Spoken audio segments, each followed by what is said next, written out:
This is FinTech Insider News. This week, Global Payments is buying Worldpay. Haboo Money has teamed up with Griffin to launch a save-as-you-repay wallet scheme. And Saudi Arabia has surpassed the UAE to drive funding to its highest levels since 2023. We'll be discussing all of this and more on today's show, so don't go anywhere. As a contractor, I don't pay for materials I don't use. So why would I pay for stuff I don't need in my mobile plan? That's why the new MyBiz plan from Verizon Business is so perfect. Now I can choose exactly what I want, and I only pay for what I need. Right now, with MyBiz plan, get our best price, as low as $25 a line. Visit verizon.com/business to get started today. Price per month with 5+ lines. Includes autopay and paper-free billing and special intro offer discounts. Taxes, fees, economic adjustment charge, and terms apply. Offers end June 10th, 2025. Hilton brings you new ways to stay, with experiences that let you capture the glory days. Introducing the Graduate Hotels. Each inspired by local college towns, these stays are always original and never boring. Get in touch with traditions all across the country and enjoy a stay that's a class above the rest. Book at Graduate Hotels with Hilton Honors Points at Hilton.com.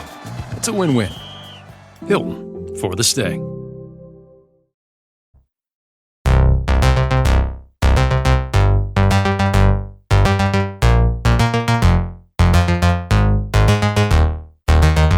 Hello and welcome to episode 957 of FinTech Insider. This weekend, a record was shattered across the UK as over 90,000 runners crossed the finish line of marathons in both Manchester and London. We know many of our listeners tune in while out for a run, so if you're one of those 90,000 marathoners, huge congratulations from us all. We hope your legs are holding up this morning.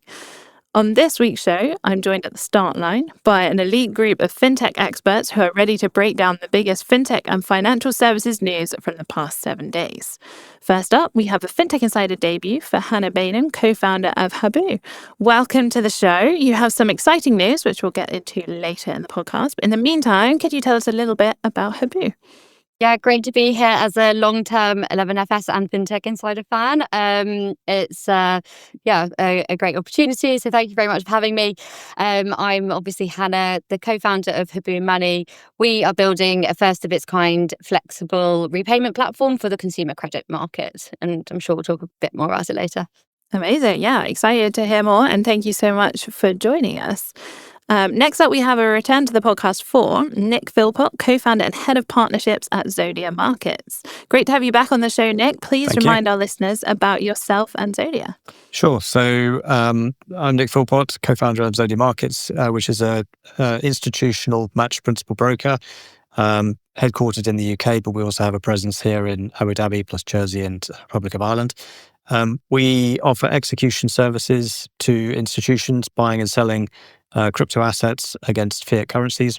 Where we particularly specialize is a stablecoin on and off ramp, so to speak. So basically allowing large institutions to buy and sell stablecoins against multiple currencies. We do that through our partnership with Standard Chartered, which is our majority shareholder and my former employer for about 15 or 20 years before setting up this company. Awesome. Well, it's great to have you with us, not least because we're going to be discussing a lot to do with stablecoins very shortly. So keen to have your expertise for that. And last but not least, a warm welcome back to the show for Doug McKenzie, freelance fintech content lead. Great to have you with us, Doug. How are you doing? Absolutely brilliant. Thank you so much, Laura. I've been absolutely brilliant. Been working on a number of projects, really been embedded in a number of different content situations within the fintech space, and also in the healthcare space, which kind of then lands perfectly on the kind of insurtech revolution too. So it's been really interesting seeing the two industries collide. So been absolutely brilliant, Laura. Thank you. Amazing. Well, great to have you with us, and hopefully we can tap into some of that expertise as we go along. So we have a panel. Let's start with some news. So our top story is that Global Payments is to acquire Worldpay in a $24 billion deal. Story in FinTech Features and many other places. Global Payments is shaking things up. It is selling its issuer solutions unit to FIS for $13.5 billion, and at the same time, acquiring payments giant Worldpay for $24.25 billion in a major two-part deal. FIS will pay cash and hand over its 45% stake in Worldpay, worth $6.6 billion, and Global Payments will cover the rest using new debt and stock to buy out the remaining 55% from private equity firm GTCR. Once closed, and this is expected in the first half of next year, this deal will turn Global Payments into a streamlined, pure-play merchant solutions company with boosted enterprise and e-commerce capabilities. The combined company will serve over 6 million customers and process 94 billion transactions annually, totaling $3.7 trillion in volume across 175 countries. FIS and Global Payments will also enter a strategic partnership aiming to innovate in banking, treasury, risk, fraud, and embedded commerce. Ooh, well, I hope you're keeping up with all the details and the numbers there. There's a lot going on in this deal. Doug, where should we start with this? Obviously, this is an enormous deal in itself, but it's also a switcheroo of sorts, as in, Global Payments is reacquiring Worldpay, who was previously owned by FIS, and FIS gets its issuing solutions unit. It's enough to make your head spin. What's your take on this? Yeah, there's a lot of corporate jargon flying about, and when you see these types of M&As, it really does make you think, what kind of industry are we a part of, where you can kind of disassociate yourself from one service and then reacquire it later on. You almost want to wonder what the strategy is within those. But what's really fascinating about that is it does showcase the scale. I mean, those numbers you were throwing around is just absolutely fascinating. And it really does put the industry as a whole in a very different perspective from that. But it does kind of indicate that the landscape is changing, where, for instance, where you're seeing investors now realizing that actually potentially different parts of the fintech ecosystem are probably more valued than where they were before. I mean, payments has always been the powerhouse behind fintech, the fintech industry as a whole. I think seeing that shift is really fascinating. Definitely. And Nick, what was your take on this? Kind of, we've just refresher on some of those numbers, like 94 billion transactions annually and $3.7 trillion in total payment volume across both companies. Like, we've kind of created two super companies out of this, right? What's your take? Well, you have, but I mean, these are companies that are still the processing payments and running payments, but fundamentally it all sits on top of banks. So if you think this is big, I mean, imagine how big the sort of correspondent banking system that sits underneath it is. And a lot of this, I mean, the work that really started with trying to digitize payments, that started with PayPal in the late 1990s, or 1999, give or take. And the work is continuing. And it just shows how much money there is to be made, frankly, stitching together quite analog and fairly rudimentary technology. I'm probably putting faster payment systems aside. So what I'm talking about is the real-time gross settlement systems. We still have to deal with banking hours. We still have to deal with the correspondent banking network, cut-off times, various different currency controls, costs and charges at all sorts of different points. That's before you get into card networks and online payment solutions and things like that. I think there's still so much here that could be simplified. And I think the area that I'm working in, which is starting to put a lot of the money itself, or representations of the money on the open internet, I mean, via blockchains and things like that. I think that's going to cause a lot more of what we're seeing here, which is consolidation and people trying to rethink their strategies to react to that. Yeah. So are you sort of saying, in a way, like, it hasn't really changed the status quo, it's just sort of moved about who's doing it, really? Yeah, I think so. We're still quite a long way from fundamentally changing the way payments work, but I could see a world in the not too distant future where, frankly, the cost of making a payment collapses to zero or to near zero. So then you've got to work out exactly what is your business going to be. I think a lot of it's going to be around data management and effectively intelligence, because moving money is the way that humanity sort of agrees, or the market agrees, how to allocate resources over space, over time, and over perception. So, as that digitizes and moves onto the open internet, I think we're going to see more and more change and more people trying to go from what they were using before, which is government-run payment systems, to something new, where, as I said, I really do think this all collapses to zero. Mm-hmm. And that's the real opportunity space, potentially, going forward. Correct. Yep. I think it's the same as music. If you've gone from CDs and LPs to Napster to Spotify and iTunes via Napster, I think it's the same. It's the same progression, really. Hannah, you were kind of nodding there as Nick was talking. What's your take on this? Yeah, I think obviously, as we've all said, huge numbers being rolled around is definitely giving powerhouse vibes.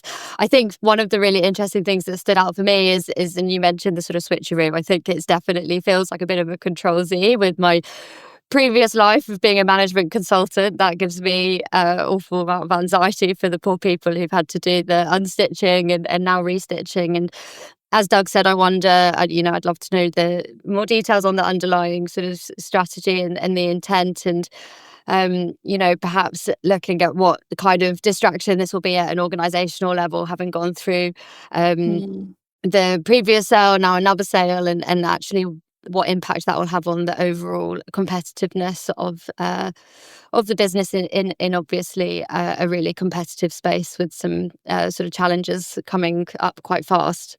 Yeah, definitely. I mean, that competition space, Doug, to your point on like strategy and things like that, are they likely to challenge Stripe and Adyen, or to Nick's point, are they challenging them no more than they were before? They just, it's a different name on the building, essentially. Yeah, it's an interesting play to that point where you've seen that competition come in, and almost, I wouldn't say from a shock perspective, but you can see that, and I don't want to, maybe it's a harsh word to use, but like retreat back to kind of, they've tried gone full stack, and now going into, operating in every playing field is not working out. And so actually concentrating on what they do well and letting these competitors, as you mentioned, the Adyens, really operate that niche space and do it very, very well. I feel like we see this a lot in fintech, where organizations try to completely expand, offer up as many different services as possible, and then effectively shrink back down to offering their core business, what they set out to do. And it's interesting to see that amongst all of this, global payments has kind of waited and watched as the saga is unfold, speaking, going back to that perspective of this kind of tennis, or this volleying between the two. And then at the end of it, global payments has come in and effectively, almost come out with the clear strategy out of all of this. Yeah, definitely. And Nick, with a sort of VC perspective, what do we think of the sort of individual valuation of Worldpay? So FIS acquired it in 2019 at a valuation of 34 billion, and then the stake that is being bought today is 24.25 billion, made up of a 6 billion piece for that global payments are paying. Like, why do we think it's been reduced so much? I genuinely don't know. It's a good question. I mean, I noticed the stock fell, global payments, the stock fell. I think it was 15, 16, 70%, something like that after the announcement. So I think there's definitely some concerns around whether it's the valuation or integration risks, the complexity, the work that needs to be done that Hannah mentioned. The poor people have to unpick everything, or redo work that they've done before, heaven forbid. I think there's a few concerns as to the specifics of the valuation. So I'm sorry. No, not at all. And Hannah, coming to you on that sort of partnership point, even after they've sort of parted ways, FIS and Global Payments are still kind of working together. To Doug's point on focus, it's still a broad church. They've said they are focusing on core banking, treasury management, embedded commerce, issuer processing, risk, fraud, and merchant solutions. Yeah. I mean, is that a focus? I don't know. But how do you think that's going to work if they've kind of like separated but are still working together? Yeah, I think it's as you say, they're being really focused, but also still doing everything. I think it's a classic one in lots of strategy decks that I've seen in days gone by. But I do think we're seeing more recognition of the need to kind of collaborate and compete simultaneously. I think that while we sort of chuckle that, okay, they're saying they're going to be focused, but also still be able to do everything. I think that it's more about being focused on doing the things yourself that you are good at, but then partnering for your perhaps weaker areas and still being able to offer a more holistic service that benefits, I suppose, the ecosystem as a whole. I do think that's important, both between sort of big companies and big companies and small companies. I think we're seeing more and more of it, and I think it's really valuable. So I just want a very quick round the house from each of you. Do we think this deal is a good or bad thing for the payment space, or will it ultimately not make a massive impact? Doug, quick fire, what do you think? Yeah. I hate to be that typical podcast statement. It's interesting. But I to hone in on an actual perspective of it, I really do think it will probably be quite good in the future. As we said, while they're not retreating into a very, very niche system, they never were going to be at that size. You're still seeing things be a bit more concentrated in the payment space, and I think that's only going to be better in the long run. Great, thank you. Quick fire, Nick. It's probably positive. I think concentrating on what you're good at is generally a good thing. But I think, stepping further back, I do think just the way that the world moves value around is going to fundamentally change. It's going to migrate to the open internet. It's just inevitable. So I'd like to see more companies focusing on that paradigm shift, because otherwise this is just going to be, as I said, the music industry suddenly having to decide how they're going to cope with the open internet as they did in the early 2000s. Okay, and Hannah, final take from you. Good, bad, indifferent? Yes, I think I'd echo what's already been said. It will definitely be interesting to see how it plays out and to see what impact this has on the broader payments market. I definitely don't think it's a bad thing. Let's see what happens. Okay. And on that enigmatic note, I'm going to move us on to our next story, which is that Saudi Arabia and the UAE lead MENA VC funding to the highest rates since 2023. This story on Bloomberg. Some exciting news from the Middle East and North Africa region, which has witnessed a remarkable rebound in venture capital activity, with Saudi Arabia and the UAE leading a resurgence in funding to its highest level since 2023. Startups in the region raised $678 million in Q1 of this year, which is the strongest quarter since the end of 2023. Fintech was the dominant sector within that amount of capital, accounting for 57% of the total capital raised, and the median deal size rose, leading to an increase in the capital flowing to larger startups. Saudi Arabia held the top spot for investments, raising $391 million, with UAE raising about 50% of that figure.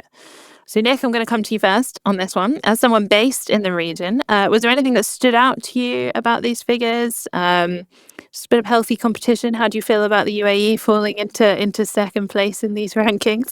Well, I think the UAE is still punching, well above its weight. On those numbers. I mean, the population is it's about, so GDP is half of that of Saudi, and the population I think is about a third. So I think it's still, in the mix if you adjust it based on those numbers. I think it's no surprise that Saudi Arabia is really the biggest economy in the region. So eventually, when it moves, it tends to be more conservative. So when it does move, it moves with force, and it's consequential. What I would say is the UAE is also a fantastic environment for companies to come and experiment in. Number one is it's got various different jurisdictions. It has free trade zones such as Abu Dhabi Global Markets, which I'm sitting in, Dubai International Finance Centre up the road, various others. Then it's got federal UAE as well. It's also got, as with Saudi, a very, very young population, but also a very international population. There's something like 800,000 Russians here. There's something in the order of several 100,000 Brits, and a number that seems to be increasing by the day. So there's obviously a lot of international money movement, and that's before you get to things like remittances, huge numbers of guest workers, Philippines, Pakistan, places like that. So you've got a whole variety of different retail financial challenges. I know from personal experience, sending money from the UAE back to the UK is surprisingly difficult. And then on the wholesale side, it's a commodity, generally a commodity-based economy on both sides. Almost every country is either a producer or a consumer of petroleum. So that means that Saudi Arabia and the UAE have to grapple with very, very challenging payment corridors if they want to get paid by a number of the different jurisdictions that they export oil to. They've got to deal with shipping as well. So obviously that's equally complicated in terms of the payment corridors that they have to grapple with. So I think it creates a fantastic array of challenges, both on the retail and the wholesale side. And that's before you get into just to the depth of the pockets that they have in terms of family offices, sovereign wealth funds, and so on, their ability to deploy capital rapidly. And last but not least, you've got the free zones where you've got international law. So Abu Dhabi Global Markets, English law jurisdiction, very good regulatory environment. So it's a good environment in which to experiment, test, see what works, and when it works, allow it to thrive. Amazing. And I think the last time you were on the podcast, we were talking about kind of how good the UAE is as a place to kind of build a fintech and have a sort of fintech hub, which is kind of shown by the sort of nature of the funding and also the sort of attitude towards the experimentation that you were just talking about. Doug, if I come to you, sort of the concentration of 57% of all that capital was going to fintech is really very exciting. Why do we think that fintech is continuing to attract significant investment in the Middle East? Obviously, in the Western markets, AI is kind of dominating venture funding outside of fintech specifically. Why do we think that that's such an important area for that region of the world? Yeah, I think kind of following on from Nick's point, what I can see in that regard is it's not just that fintech and payments in particular are growing, and obviously they will when they're faced with those challenges. People suss those opportunities out immediately. But to Nick's point, it's really how governments and capital funds treat digital infrastructure areas as national priorities. And if governments and the capital is there and they indicate that this is something that they're interested in, people and the industries really follow suit and then totally, exploit's maybe the wrong word, but take full advantage of those challenges that Nick mentioned, especially, for instance, moving money, especially with a huge Russian population, being able to facilitate transactions across various different payment rails is just absolutely fascinating. So there's a huge opportunity there. So I really do think there's this kind of gravitational pull of the government is looking very proactively in that area. The opportunities are there. And speaking of that government, across the whole region, it's just indicated that it's a very not going too deeply into geopolitics, but it certainly looks like a very, stable, and always has been for a long period of time now, a very stable place to do business out of. So I think those net contributions have really are just going to continue to attract significant investment. And I definitely think it's not just a blip; it's certainly going to continue in that regard. Amazing. And Hannah, we were talking before we started recording about your sort of previous life as a consultant. With that sort of hat on, what's your thoughts on this and the continuing trajectory of that region? Yeah, I think what's really interesting, and it's such an interesting stat that obviously all we hear in sort of the venture ecosystem in London and the West more generally is about AI, and every pitch deck I'm sure talks about AI at the moment. But I think perhaps what we're seeing a bit of is and Nick's spoken about some of the challenges that he's had sort of personally around foundational issues in financial services, which we've already been through quite a period of innovation here in the West. And actually our sort of fintech ecosystem is rather mature now, whereas perhaps there is still a bit more sort of white space there, more low hanging fruit, perhaps more space to innovate.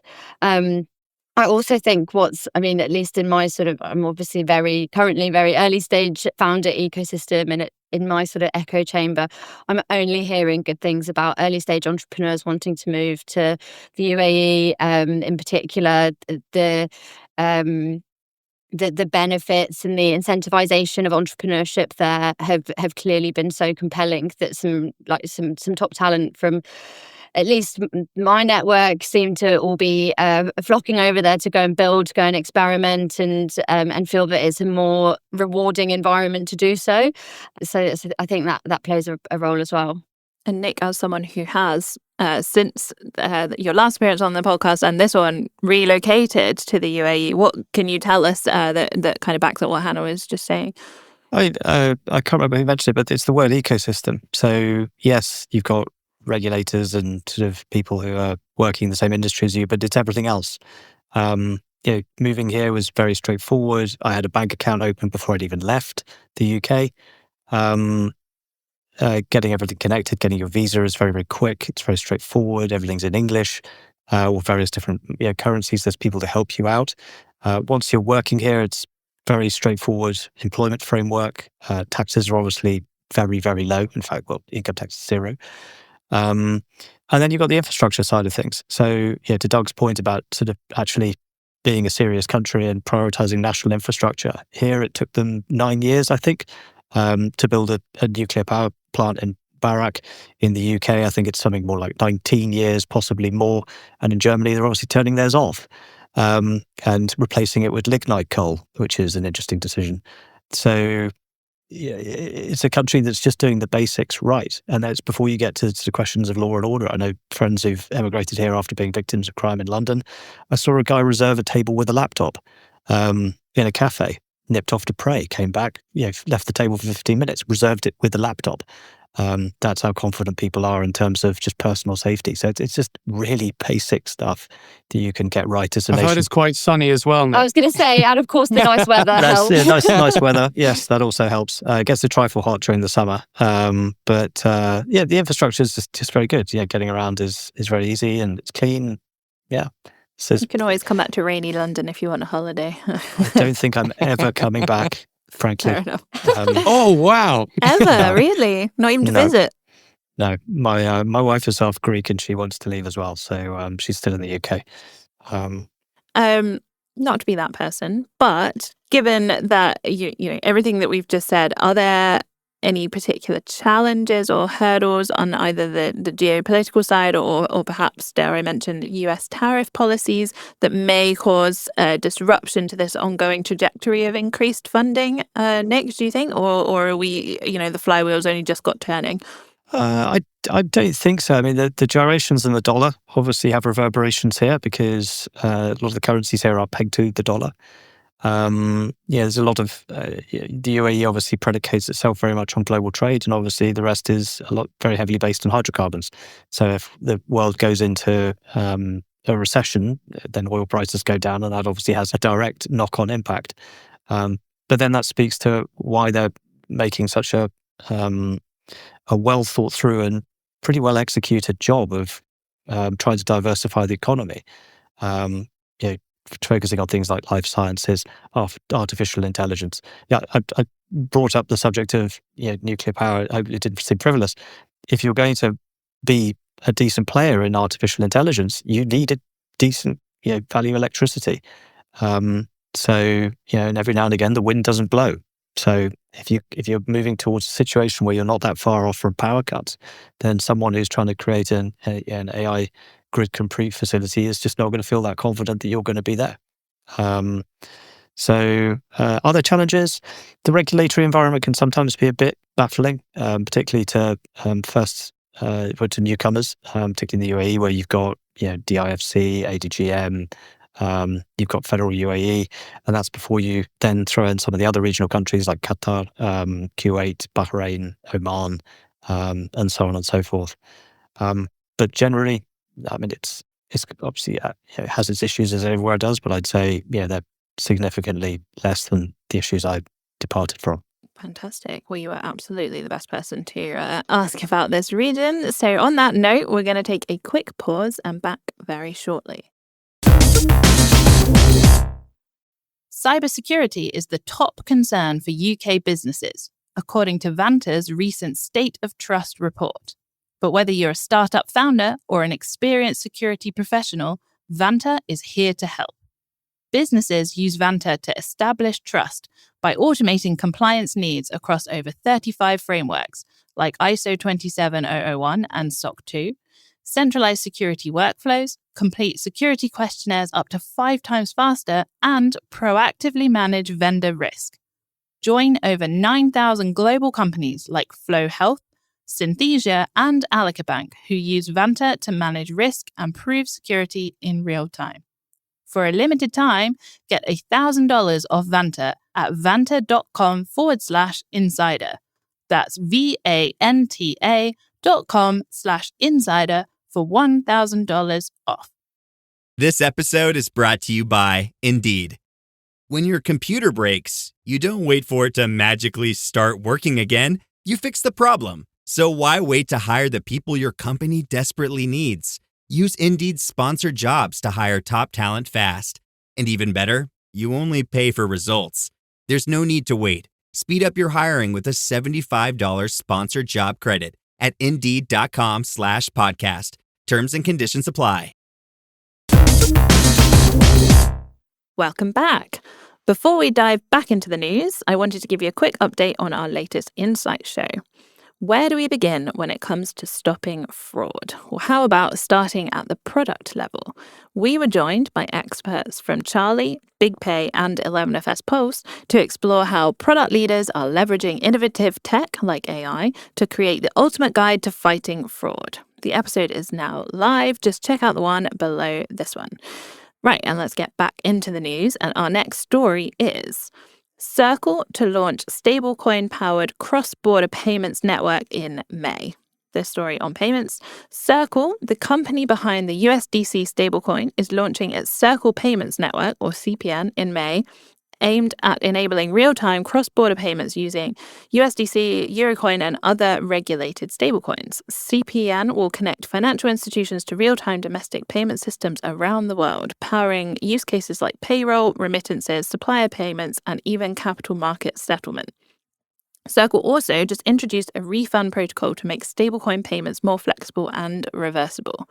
CEO Jeremy Allaire says that the goal is to make moving money as easy as sending an email, and that CPN is a major step towards that vision. Circle is also gearing up for a long-awaited IPO, rumoured to be in June. It confidentially filed with the SEC back in January. And while US lawmakers still haven't passed stablecoin legislation, banks are paying close attention to blockchain. Nick, I'm probably just going to start with you again. What do you think of this one? This is a huge step forward in terms of really changing the cross-border infrastructure at its sort of base level and using stable coins to really shake up the kind of traditional way of doing things, much as you were kind of advocating for in the top of the show on our first story. So I'm really keen to get your thoughts on this one. So the simplest analogy to use is if we run email in the same way that we run cross-border payments, you wouldn't be able to send an email after 5 p.m. If I use Hotmail and you use Gmail, I can't email you. If I send you an email today, it won't arrive until the 2 business days from now, so that's Monday. It would probably cost 2 or 3% for me to actually send you an email. I mean, this is all ridiculous. But unfortunately, this is how global payments work today, certainly on the cross-border basis, which is just baffling considering how important it is to the world economy and just to everyone's well-being.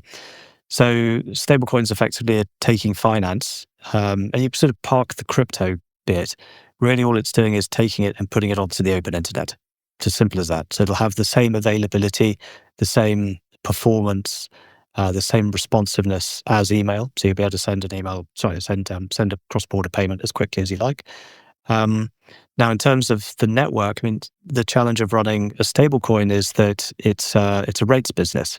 So when rates are high, you make a huge amount of money because effectively you're collecting what we call the net interest margin of the reserves. So you're taking the money that people have given you to buy the stable coins, you put that into a bank account, or you invested in US T-bills, treasury bills, and you generate income.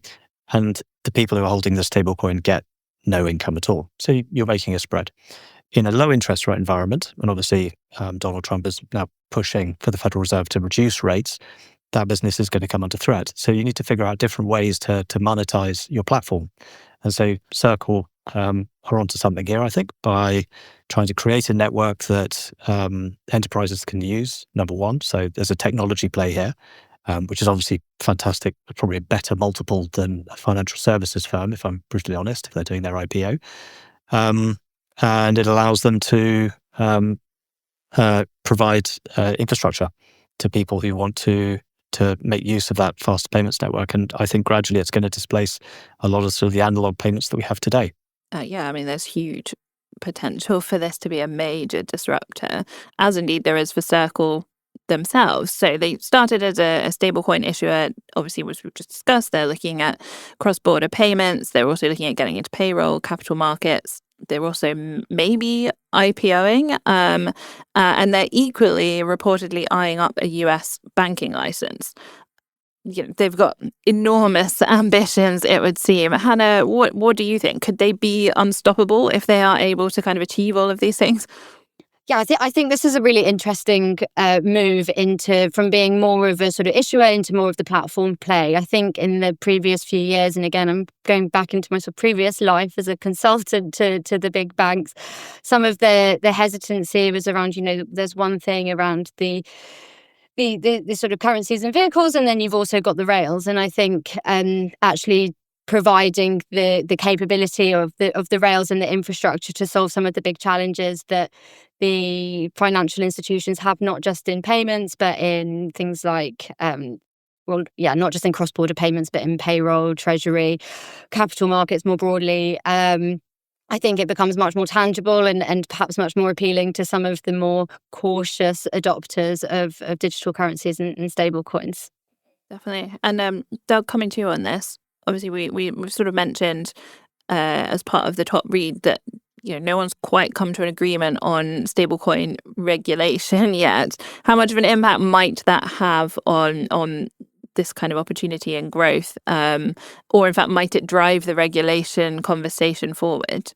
Yeah, I think anytime you lay down infrastructure, it's like the famous baseball movie. If you build it, they will come. And it's one of these instances, and we're seeing it with AI, where the technology is outstripping the regulator's ability to kind of lay down the path to enable innovation. And so what we're seeing here is an innovator clearly saying, look, if you're not going to regulate us, we'll lay down the infrastructure, we'll lay down a not regulated, but a kind of easily to understand and what's the best way to describe it? But I guess the way to enhance visibility and transparency, that was the word I'm looking for, when making these payments, and indicating that this infrastructure can be connected with traditional institutions, emerging markets, and so forth. You really do lay down the gauntlet to these regulators to say, hey, look,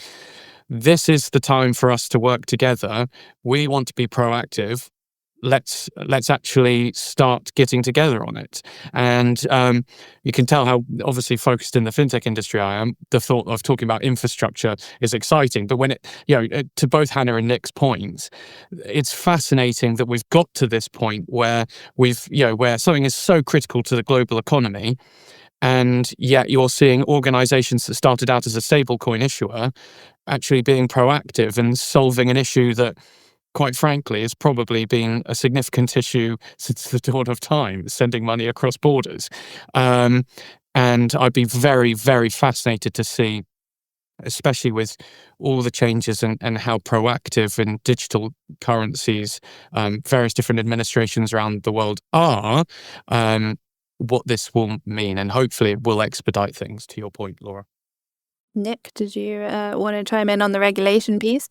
Yeah, I do. So I completely agree. I think the space is moving faster than the regulators can. I often hear people say, oh, we must have regulatory clarity for this, that, and the other, sometimes with a dose of bemusement, because a lot of the risks that are present around stablecoins are actually not that difficult to assess. So Zodia Markets, just for context, we're probably one of the certainly top 5 minters of USDC in the world. So last year was 5.5 billion. I think year to date we're about 5 billion. So it's pretty substantial, and it's public knowledge that our parent majority shareholder is a banker. to Circle. So that allows us to book transfer cash to them to mint and burn their stablecoins, which means we can mint and burn it Saturdays in under 5 minutes, which is kind of cool. Effectively, Circle is just 85% of it is a BlackRock money market fund. It's pretty easy to analyze. It's got all the SEC disclosures. They're pretty readable. The rest is distributed across a series of different banks. Again, you can find the credit scores of those banks pretty easily, including our parent. So it's all fairly understandable from a capital liquidity and prudential point of view, which is probably where the biggest threat around stablecoins comes in. In terms of the blockchains, the Basel prudential treatment of crypto assets originally had in its plans, I think it was a 2.5% operational or technology risk add-on for permissionless blockchains, which is slightly ironic considering that if you take Ethereum, for example, arguably Ethereum has failed twice since it was created, so twice in about 10 years, give or take. During the same period, CHAPS, which is the UK real-time gross settlement system, has failed once. It's failed twice. FedWire's failed once. That does US dollars. Target 2 failed 5 times in 2022. So on that basis, anyone who moves euros, sterling, or dollars should arguably also be paying a 2.5% technology risk add-on. And to borrow a term, all we would really be looking for in that argument is a level playing field between the two different types of infrastructure, because that's all it is. So regulatory clarity would help. It would certainly bring institutions in, the larger banks in, or enable them to come in. But a firm such as ourselves can still bring a lot of those risk assessment practices from traditional finance and just apply them under our own recognizances and run what we believe is a safe and sound business. Well, we will obviously see how this evolves. Circle have incredible ambitions, as we've discussed. So we will keep an eye on this one and see how it evolves, and equally keep an eye on that IPO to see if it really does go ahead in June. And I'm going to move us on to our next story, which is that Haboo Money partners with Griffin. This story was in the papers. Haboo is rethinking repayments, moving beyond rigid direct debits to offer flexible, variable recurring payments tailored to each borrower. Its new Save As You Repay wallet allows users to repay debt at their own pace while encouraging responsible overpayment to build savings or accelerate progress. The platform combines behavioral nudges, personalized journeys, and real-time flexibility to keep borrowers engaged and in control. For lenders, Haboo improves loan performance, reduces missed payments and collection costs, and supports compliance with consumer duty by driving better borrower outcomes. By partnering with BaaS provider Griffin, Haboo is embedding smart banking infrastructure to scale its impact across the lending ecosystem. Obviously, we are joined by the perfect person to tell us more about this. Hannah, can you tell us a little bit more about the kind of problem that you're trying to solve in the market and sort of why this is such an important issue to address? Yeah, sure. So I think really the overarching problem that we identified before we got going building Haboo was that although we've seen so much innovation and disruption in lending and in credit, obviously, we talk all the time about buy now, pay later, and the digital lenders making it so easy for anyone to access credit, and it's, instant and all of those things that we think are really good. The repayment and the collections experience has been, and journeys for both borrowers and lenders have been totally left in the dark ages. Essentially, they've been totally untouched, and as a result, we're seeing all of these borrowers borrowing more because it's so easy to do so, but actually then finding themselves finding it really difficult to pay it back, because the experiences that we see in other parts of fintech, like in wealth and in even pensions and other parts of the fintech ecosystem, just haven't come into the repayment space. And that's really the gap that we're trying to fill, and in turn make borrowers' lives easier, help people get out of debt, and simultaneously improve things for lenders and help them not only recover more, but also fulfill things like their consumer duty obligations and just ultimately do the right thing. Amazing. And can you tell us a little bit more specifically about the Save As You Repay wallet and kind of how that helps drive that kind of good financial wellness behavior? Yeah, sure. So what our product is all about is providing total flexibility for borrowers, that they can pay they can pay towards their loans or their debts as frequently as they like. They can overpay, and that's really what we want to start sort of incentivizing, is really helping borrowers to think about, actually, could you be putting away a little bit more? Maybe that will help you perhaps safeguard next month's repayment if something goes wrong, or actually help you pay this piece of debt off faster. But what's really important when you're doing that, and especially when it comes to automating that process on behalf of the borrower, is still making sure that the borrower has full control. And this wallet capability really enables that, in that payments can be made as frequently as borrowers would like to, as frequently as suits them and their sort of own unique income and expenditure patterns. But actually, if they need the cash for something more important, then of course they have full access to that. It's also about really trying to drive a behavioural change, which again is something that we see in other corners of financial services. We've seen it with sort of like everyday savings and investment, with like driving those sort of incremental behavioural changes to help people save.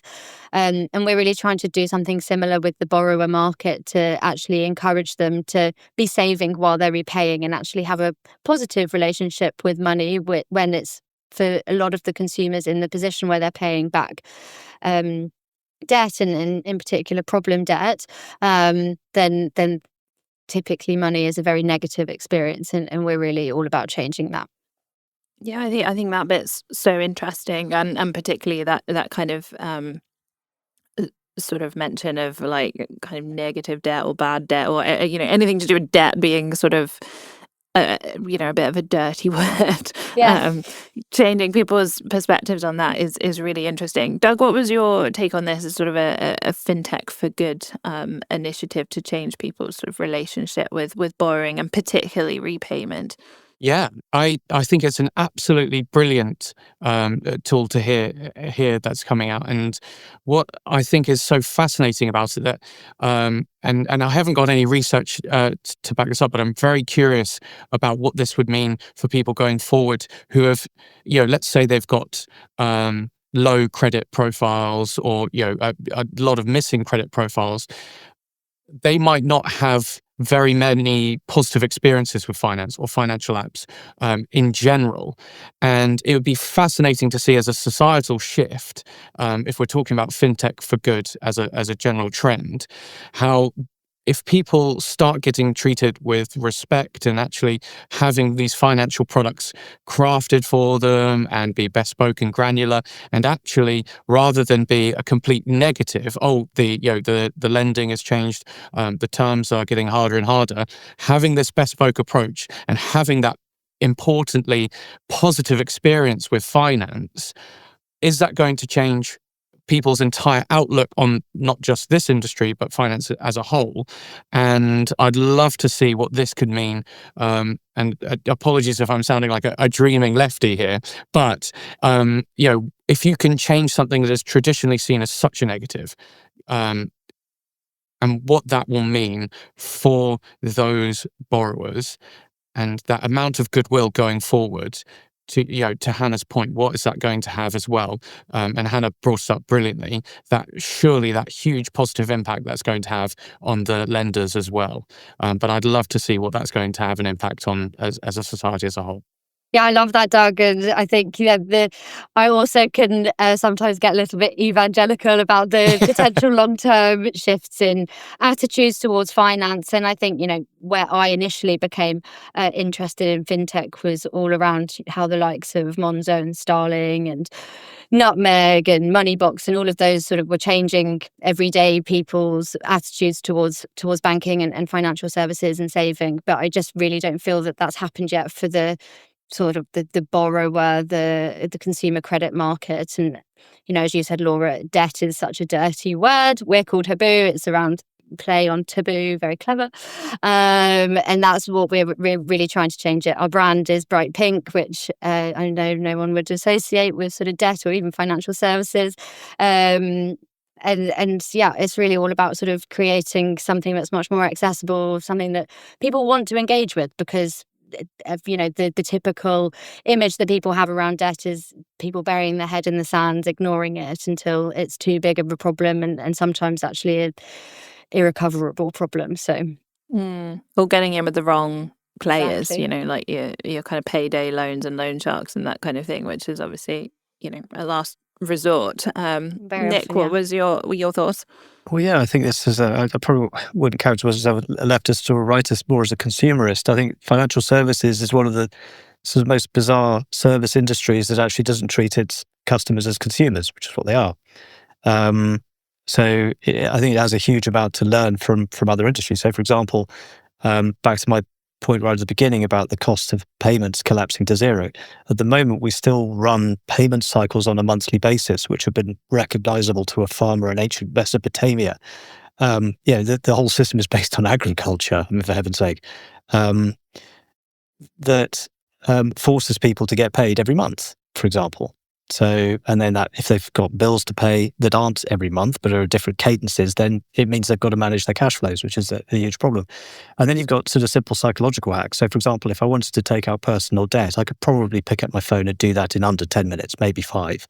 Whereas if I want to place a time deposit, I probably have to go to a branch, fill out a piece of paper that feels probably similar to my tax return, or sorry, how my tax return used to feel. But the huge amounts of paperwork. Whereas if you're, say, in a restaurant and you wanted to impulse save, so you're sitting there thinking, actually, I won't have this. Let's not have the bottle of wine, but let's save $10 into our savings account. You would be able to get the paperwork out there at the table. You'd want to be able to just click a button and do it on impulse. So I think recognizing that people might want to go in both directions, rather than just making debt entrapment the easy path, I think actually starts treating people with the respect and decency that they deserve as consumers. Yeah, it's such a good point regarding how easy it is to get into debt and how hard it is to kind of do the opposite, particularly anything, difficult in financial services usually involves having to go in person and so on and so forth. Hannah, before we wrap up, can you just tell us a little bit about the Griffin partnership and what that gives you at Haboo? Yeah, I think, as I mentioned, this kind of wallet capability was really important to us from the outset. We quickly realised that was going to be a core part of the proposition. We explored e-money in quite a lot of detail, and I actually at the time thought that was the obvious way to go. What we found was the amount of kind of regulation that has been placed on e-money licenses recently essentially puts this is wrong to say, but it puts nearly as much pressure on an e-money license as you would on any other sort of proper bank account. And so we were going, well, if we're going to have to go to all of this effort just for an e-money partnership, we might as well partner with a real bank and then have the benefit of interest and all of the other benefits. And then I think Griffin as an organisation, it was a great opportunity. They're obviously also a little bit early stage. It really just struck us as a great opportunity to be true partners in delivering this, and that's how it's been. I think for us and for all early stage startups at the moment, speed to market, speed to proving value is the most important thing. And so for us to be able to partner with a really nimble provider who totally gets where we are on our journey has been essential ultimately, and will help us get our product out there as quickly as we can, and definitely faster than it would have if we'd have had to build it ourselves or, heaven forbid, get regulated. Awesome. Well, huge congratulations. We wish you the best of luck, and please do come back and tell us more about it as your journey unfolds. Okay, now for a quick look at one more newsworthy story this week that we don't have time to cover in full. And that is news just in that Shawbrook weighs alternative to float with £5 billion Starling merger approach. This on Sky News. British mid-sized lender Shawbrook has made a tentative £5 billion approach to digital bank Starling as it explores alternatives to a lukewarm IPO market. The outreach was highly preliminary, with no terms discussed and no active negotiations underway. However, the door remains open for Shawbrook to return with a formal offer. Shawbrook's owners, private equity firm BC Partners and Pollen Street Capital, had planned a public listing, but delays and tough market conditions are prompting them to consider mergers instead. According to Sky, the move could signal a new wave of consolidation among Britain's mid-tier banks. Shawbrook has already approached Metro Bank and Cooperative Bank with a similar merger proposal in the past. A key obstacle to this could be Starling's self-valuation of over £3 billion, driven by growth in its tech platform Engine, and a merger would also likely delay Starling's own IPO ambitions. Our CEO, David Breer, predicted that Starling would be acquired by a bank within 3 years on a predictions episode of Fintech Insider a few years back. So we gave him a call to hear his thoughts and allow him to tell us I told you so. Let's hear from him now. So I think the first thing I'd say is, well, I guess I told you so. I mean, I said this, I think, maybe 2.5 years, 3 years ago, that Starling is probably going to be picked up by somebody. But if we talk about Starling and Shawbrook particularly, and I put aside my personal pride in this one, then does really a merger make sense? Now, I think on the surface, yes. But if you dig a little deeper, it's not going to be as straightforward as it really looks. If you look at Starling, it's built really one of the strongest banking platforms in the UK. Not just a shiny front end, it's proper infrastructure. I mean, literally engine and all, right? So Shawbrook, they're more old school specialist lender. You know, they're big in SME lending, things like asset finance, that sort of thing. So the idea is, I would have thought, put Starling's tech behind Shawbrook's balance sheet and lending capability. Now, that's a pretty interesting combination. And let's be honest, the market's shifting. IPOs are really off the table for lots of players, and consolidation is probably back on the menu. Shawbrook's already been sniffing around this. If you believe everything you read in the newspapers, then places like Metro Bank, the Co-op, they're clearly looking to scale fast. But I'd say, and this is probably quite a big but, Starling is reportedly valued at about 4 billion right now. Now, that's a hefty chunk of change for everybody. And I'd say culturally, you're talking about merging what looks from the outside like a fintech rocket ship with quite a traditional player, albeit newer on the block than some of the old players. Now, that's not really the case of just plug in some APIs and away we go. Integration risk is really, really massive. And when it comes to regulatory impact or integration risk, then the regulatory scrutiny behind all of these things are going to be really, really close. And the regulators are watching challenger bank consolidation like hawks right now. You've got to do a complex deal, but really pull it off in the sense of actually making it happen as well. So does this make sense? Strategically, maybe, but operationally and culturally? Well, it's going to get kind of messy, I would have thought. I mean, you can't fake digital. You kind of got to build it. And if you can find alignment in those processes, in efficiencies of doing these things together, that's great. But it's going to take much more than a great headline and a handshake to make this one work. But I think overall of all of these things, we probably got to remember that I told you so. Well, we told you that he would say, I told you so. But thanks to David for that, and we will keep an eye on this story as it evolves. And up next, we're going to move on to our And Finally section. So our And Finally on this episode is an article that caught our attention from our friends at the FinTech Times, which was a think piece from Angela Yore at Sky Parlour, where she is exploring the most overused buzzwords in fintech and what you should say instead. So fintech, as we know, is full of buzzwords, but not all of them are helpful. Terms like revolutionary, seamless, and innovative are everywhere, but often lack real meaning unless backed up with specifics. Angela says in the article that instead of saying that your product is frictionless or a game changer, instead you should show the real impact, like faster onboarding or access for undisturbed users or measurable results, such as reducing fraud by 40%.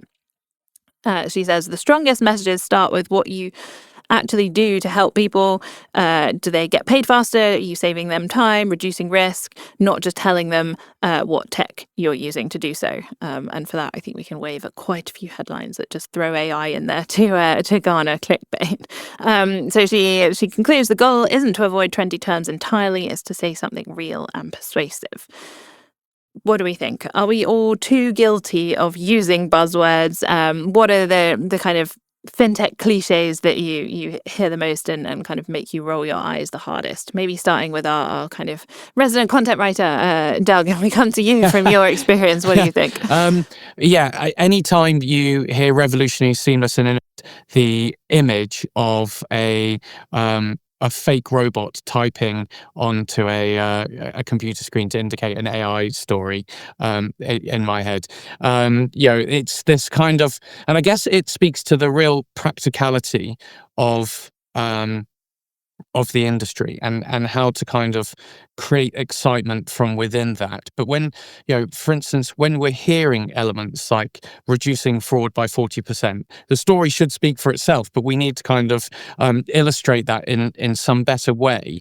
And I think the issue, and it's not really a salve, is the fact that we're at the kind of confluence of two different industries, finance and technology, two heavily populated industries with jargon, and so I mean the ones that really make my head roll the hardest is pretty much interesting, less industry related, nice, but also anything revolutionary. It's got to be pretty intense for me to think it's revolutionary, and often in fintech, we don't often actually get to that glorious kind of mantle. Hannah, back to your consulting background, looking at lots of pitch decks and so on. What are the kind of cliches that you kind of have kind of give you the shudders now? Sort of low hanging fruit, blue sky thinking, that kind of thing. Goodness me! Yeah, what do you think? I think as at my old consulting firm, we literally had a like buzzword bingo ongoing game, and that was always quite a good laugh. But it's also something that's I'm definitely guilty of it now as a founder, trying to position a brand new business, a brand new product, a brand new idea, without using buzzwords, trying to make it as plain as possible, but also plain as bad. So trying to make it as exciting as possible. I think the one that I'll call myself out because I've been called out on it recently is the word intelligent. Like, I think with the rise of AI, people who are maybe not wanting to say, oh, I do AI, but they want their products have to be intelligent. And I think that's a really funny one that I'm definitely guilty of in terms of like, what do you mean? Like, who's intelligent that's doing what in the background? I think that's quite a funny one at the moment that we're seeing a lot. Yeah, that's probably risky in this kind of environment of lots of AI headlines and so on. You don't want to accidentally give the wrong impression. Exactly. Yeah, it's dangerous. Nick, what do you think? Any fintech buzzwords you're sick of? Plenty. I think a lot of people, you can almost tell that they're hiding behind jargon. If you can't express some of these ideas clearly and in sort of very succinct English, then you probably don't understand it well enough yourself. So you probably need to study more. Innovative definitely is one that winds me up because I don't think many people properly understand what innovation is. I think they just have an image of someone in a laboratory inventing new things. Whereas actually, I personally think a lot of innovation comes around with actually using existing things, but for a different purpose. Or putting two existing things together to create something new. So two quick examples. So air conditioning was originally invented to keep paper dry. It wasn't invented to cool rooms. Or something like wheeled luggage. So that's, the furniture coaster, which is 1830, and the suitcase, which is 1930. And someone realized you could put them together in 1970 and you have a new invention.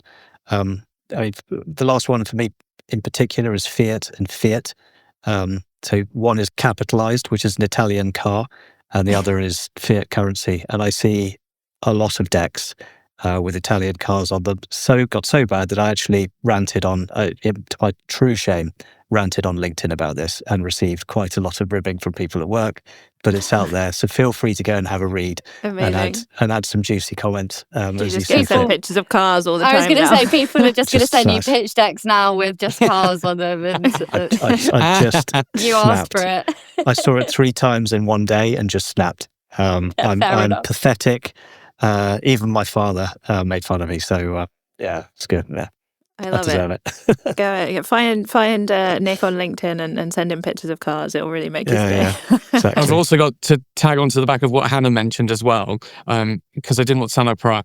I think we're all guilty of it as well. To Hannah's point, and I didn't want to come across that I also don't share in all these buzzwords myself. I don't know about you, Nick. You sounded far more, passionate about it. But no, I suppose I get a lot of people trying to sell me stuff. And you said that particularly in crypto, there's a lot of charlatanry. And the nice thing, I suppose, about crypto is you can very delicately just ask them to start delving into the technology. So what is ECDSA? What does that stand for? And suddenly you just realize actually they haven't got a clue. They've chucked something into ChatGPT and got the basics. You need to sit down and actually do the studying. You need to do the homework with this industry. It's too complicated. Absolutely. And I guess on a broader sense, that is sort of what the article is saying. You have to make it real for people. You can't just cover it up with a sort of wallpaper effect of jargon. So that is such a great point. And in which case, I think that is actually where we're going to leave it today. So that wraps up this week's FinTech Insider News. Thank you so much to today's guests. Where can people find out a little bit more about you and your companies? Let's start with you, Hannah. You can find me on LinkedIn. I'm Hannah Baynham, and you can also find Haboo Money at haboomoney.com. Fantastic. Thank you. Nick? So I'm also on LinkedIn, so Nick Philpott, or just look up for ranting about fiat. And then it's zodiamarkets.com for Zodia Markets. Brilliant. Thank you. And Doug? Just likewise with the others, you can also find me on LinkedIn at numerous fintech conferences as well. You see me in person, whether I'll be on stage or behind camera as well. Catch me on LinkedIn, Douglas Mackenzie. Brilliant. Thank you. Very formal. Douglas, not Doug. And as for me, you can find me, Laura Watkins, on LinkedIn or otherwise 11fs.com. Thank you so much for listening to today's FinTech Insider. If you like what you heard, please make sure to follow us on your favourite podcast platform of choice. If you really like what you've heard, why not share the podcast with a colleague or friend? And as always, if you really want to join the conversation, find us on social media, search for 11FS or FinTech Insider, or email me and the team at podcasts@11fs.com. Thanks again, and goodbye. Cybersecurity is the top concern for UK businesses, according to Vanta's recent State of Trust report. But whether you're a startup founder or an experienced security professional, Vanta is here to help. Businesses use Vanta to establish trust by automating compliance needs across over 35 frameworks like ISO 27001 and SOC 2, centralize security workflows, complete security questionnaires up to 5 times faster, and proactively manage vendor risk. Join over 9,000 global companies like Flow Health, Synthesia, and Alica Bank who use Vanta to manage risk and prove security in real time. For a limited time, get $1,000 off Vanta at vanta.com/insider. That's VANTA.com/insider for $1,000 off.